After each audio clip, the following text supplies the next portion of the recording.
Yang punya PS chatting itu anak-anak enggak solat di depan PS kita, semuanya dialirkan pahala, dialirkan dosa. Yang punya kedai kopi chatting. Malam 2 malam yang lalu, kebetulan saya terlambat karena harus buka puasa dulu, baru berangkat menuju ke tempat pengajian, enggak jauh dari sini. Saya ke Bukit Bintang. Jadi pas di situ baru saya lewat kedai kopi terbesar dari jalan Polres ke sana belakang. Bapak tahu lah, kedai kopi terbesar sementara ini.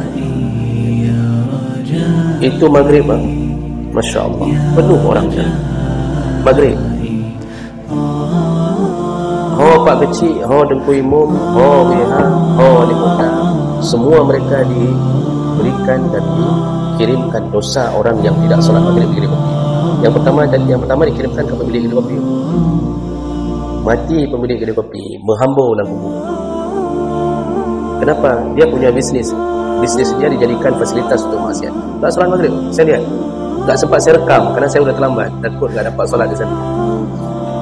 Nah, rencana untuk rekam, belum kirim mak website, mak grup-grup WA dan sebagainya. Ini kondisi Serambi Mekah hari ini. Maghrib penuh gitu.